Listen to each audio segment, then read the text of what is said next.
आप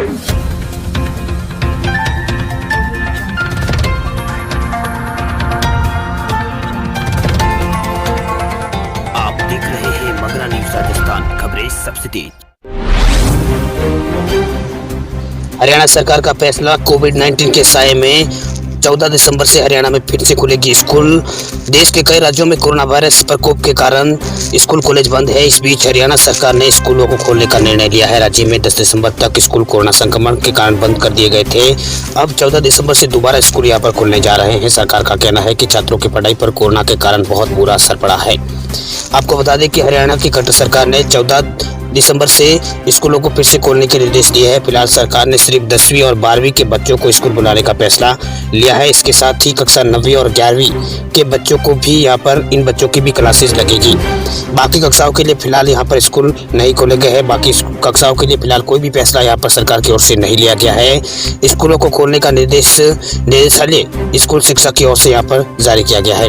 मुख्यमंत्री मनोहर लाल खट्टर के नेतृत्व वाली हरियाणा सरकार ने कोरोना वायरस गाइडलाइन का पालन करते हुए सूबे में सरकारी और निजी स्कूल 14 दिसंबर से 10वीं 12वीं के कक्षाओं के लिए खोले जाएंगे। वहीं 10वीं 12वीं के छात्रों 3 घंटे यानी सुबह 10 बजे से 1 बजे तक रोज इनकी क्लासें लगेगी। वहीं 21 दिसंबर को कक्षा 9वीं और 11वीं के छात्रों के लिए कक्षाएं यहाँ पर फिर से शुरू होगी। सबसे बड़े प्राइवेट बैंक HDFC बैंक को लगा है एक और बड़ा झटका। RBI ने लगाया है 10 लाख रुपए का जुर्माना। देश के निजी सेक्टर के सबसे बड़े बैंक HDFC बैंक को एक और बड़ा झटका लगा है। हाल में रिजर्व बैंक ऑफ इंडिया ने HDFC की डिजिटल बिजनेस जनरेटिंग गतिविधियों और नई क्रेडिट कार्ड की सोर्सिंग पर रोक लगा दी थी, जिसके बाद अब इस बैंक को एक और बड़ा झटका लगा है। RBI ने HDFC बैंक पर 10 लाख रुपए का जुर्माना लगा दिया है। HDFC ने इसके बारे में स्टॉक एक्सचेंज फाइलिंग को जानकारी दी है। RBI ने SGL में तय न्यूनतम पूंजी नहीं बनाए रखने के चलते HDFC पर यह जुर्माना लगाया गया है। RBI के SGL बाउंस होने के चलते बैंक पर 10 लाख रुपए का जुर्माना लगाया गया है। बैंक द्वारा नियमों की अनदेखी के कारण RBI ने 9 दिसंबर को निजी सेक्टर के सबसे बड़े बैंक पर यह जुर्माना लगाया है। RBI की ओर से जारी की गई नोटिफिकेशन में कहा गया है कि SGL बाउंस होने के चलते HDFC पर 10 लाख रुपए मॉनेटरी जुर्माना लगाया जा रहा है। दरअसल 19 नवंबर को HDFC के SGL अकाउंट में अनिवार्य न्यूनतम रकम कम हो गई थी। वही सिक्योरिटीज बैलेंस में आई इस कमी के चलते ये जुर्माना लगाया गया है। आपको बता दें कि SGL एक तरह का डीमैट अकाउंट होता है जिसमें बैंक द्वारा सरकारी बॉन्ड इसमें रखा जाता है। गौरतलब है कि हाल में ही RBI ने HDFC बैंक की डिजिटल लेन देन पर रोक लगाई थी। RBI ने HDFC बैंक के डिजिटल बिजनेस जनरेटिंग गतिविधियों पर रोक लगा दी थी। वही HDFC क्रेडिट कार्ड की सोर्सिंग पर भी रोक लगा दिया था। बैंक पर लगाए गए इस जुर्माने का ग्राहकों पर सीधा असर नहीं होगा। रिलायंस जियो जल्द मार्केट में लेकर आ सकती है सस्ते 4G Android smartphone.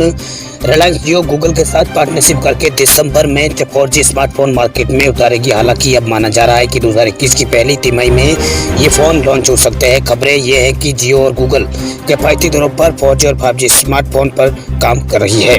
Telecom company Reliance जियो अब लो कास्ट 4G एंड्रॉइड स्मार्टफोन लेकर आ रही है। गूगल के साथ साझेदारी कर 5,000 रुपए से कम कीमतों में एंड्रॉइड फोन लाने की प्लानिंग यहाँ पर जियो कर रही है। इसमें फोन का सॉफ्टवेयर कंपनी बनाएगी, जबकि रिलायंस जियो फोन के हार्डवेयर पर काम करेगी। वही कई तरह के एक्सपर्टों का मानना है कि रिलायंस जियो के यूजर्स घटने के बाद कंपनी ने इस प्रोजेक्ट पर काम तेजी से शुरू कर दिया है। इससे पहले खबर थी कि जियो गूगल के साथ पार्टनरशिप करके दिसंबर में 4G स्मार्टफोन मार्केट में उतारेगी। हालांकि अब ये माना जा रहा है कि 2021 की पहली तिमाही में ये फोन भारत में लॉन्च हो सकते हैं। खबर है कि जियो और गूगल किफायती 4G और 5G स्मार्टफोन पर काम कर रही है।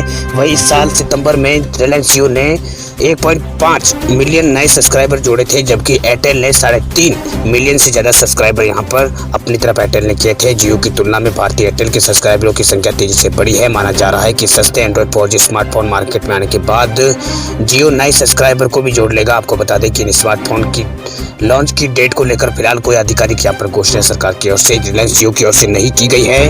वही भारत में चाइनीज कंपनियों का यहाँ पर ये फोन, अगर भारत में रिलायंस जियो का फोन 4G आएगा तो उसमें चाइना की जो कंपनियां है उससे सीधी टक्कर मानी जाएगी। भारत में चाइनीज कंपनियों का बड़ा बाजार है। इसमें Xiaomi और ओप्पो और वीवो जैसी बड़ी दिग्गज कंपनियां शामिल है। रिलायंस जियो का सस्ता स्मार्टफोन 4G बाजार में आने के बाद इन कंपनियों के फ़ोन से सीधी इनकी टक्कर होगी। इन कंपनियों के फ़ोन लगभग हर रेंज में यहाँ पर 4G स्मार्टफोन भारतीय बाजार में फिलहाल अवेलेबल है। महाराष्ट्र में अब सरकारी कर्मचारी जींस टी शर्ट नहीं पहनेंगे, शुक्रवार को खादी पहनना होगा अनिवार्य। महाराष्ट्र सरकार ने सचिवालय और सरकारी ऑफिस में कर्मचारियों के ड्रेस कोड तय किया है। अब सचिवालय और सरकारी ऑफिस में कर्मचारी टी शर्ट और जींस पहनने पर यहाँ पर रोक होगी। राज्य सरकार ने शुक्रवार को एक ऑर्डर जारी करते हुए अपने कर्मचारियों और कॉन्ट्रैक्ट पर काम करने वाले स्टाफ को सही कपड़े पहनने को कहा है। महाराष्ट्र सरकार ने अपने ऑर्डर में कहा है कि महाराष्ट्र सरकार ने राज्य के कर्मचारियों को और कॉन्ट्रैक्ट पर काम करने वाले स्टाफ को कहा है कि वे अब ऑफिस में टी शर्ट और जींस पहनकर ना आए। सभी सरकारी कर्मचारियों को कहा गया है कि वे कम से कम एक दिन शुक्रवार को खादी के कपड़े पहनकर आए। वह राज्य सरकार की तरफ से 8 दिसंबर को यह आदेश जारी किया गया था।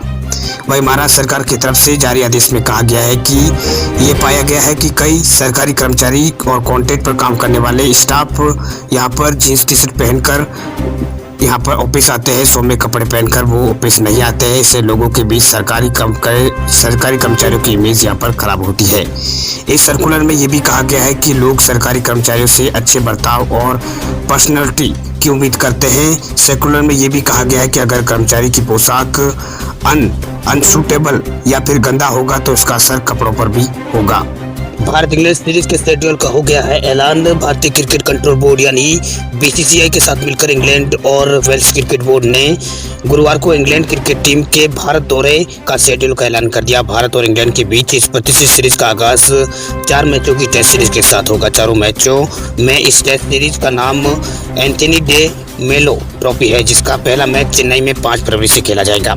पहले टेस्ट के साथ साथ दूसरा टेस्ट भी चेन्नई में ही खेला जाएगा। वहीं 2 टेस्टों के बाद तीसरा टेस्ट अहमदाबाद के नवनिर्मित सरदार पटेल मोटेरा स्टेडियम में खेला जाएगा। वहीं मोटेरा क्रिकेट स्टेडियम दुनिया का सबसे बड़ा क्रिकेट ग्राउंड है। इसमें 1,10,000 दर्शकों के बैठने की व्यवस्था है। भारत में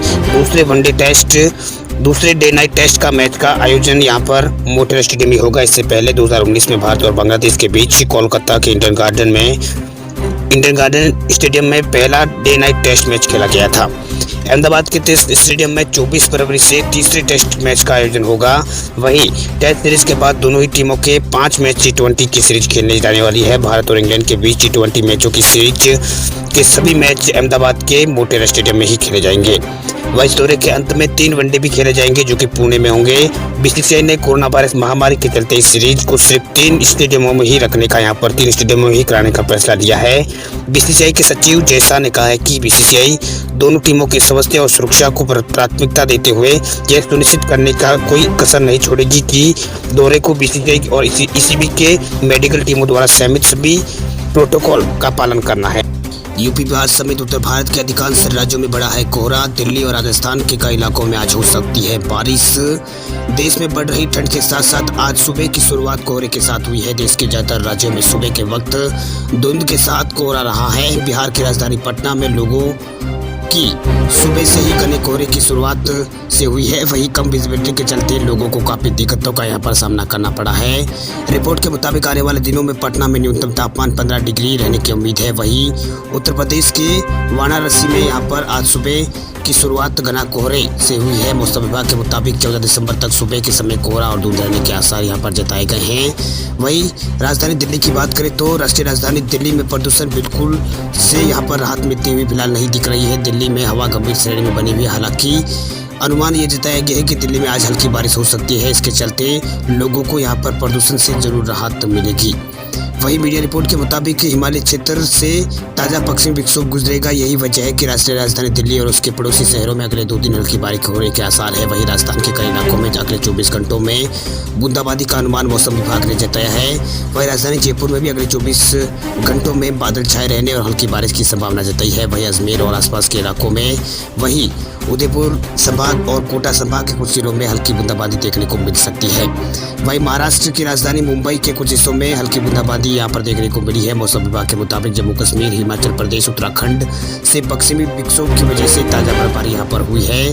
वहीं इस बर्फबारी से ठंडी हवाएं चलेगी अब, जिसके कारण उत्तर भारत में यहाँ पर सर्दी का सितम बढ़ेगा। भारतीय मौसम विभाग ने बताया है कि पश्चिमी विक्षोभ के गुजरने के बाद बर्फ से ढके हिमालय से बर्फीली हवाएं चलेगी। तेज हवाएं चलने से यहाँ पर मैदानी इलाकों में तापमान में गिरावट आ सकती है।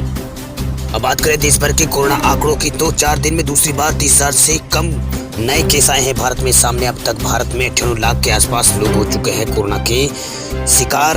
भारत में कोरोना संक्रमितों की कुल संख्या 98 लाख के आसपास पहुंच चुकी है। 12 दिनों से लगातार भारत में 40,000 से कम मामले सामने आ रहे हैं। वहीं 4 दिनों में दूसरी बार भारत में 30,000 से कम कोरोना के मामले आए हैं। वहीं देश में पिछले 24 घंटों के अंदर 29,398 संक्रमित मरीज आए हैं कोरोना के नए। वहीं 414 की इस दौरान 24 घंटों में भारत में मौत हुई है। अच्छी बात यह है कि बीते दिन 37,528 कोरोना मरीज ठीक भी हुए हैं। वहीं कोरोना मामला बढ़ने की ये संख्या दुनिया में अमेरिका और ब्राजील के बाद सबसे ज्यादा है। वहीं मौतों की संख्या में दुनिया के 8वें नंबर पर भारत है।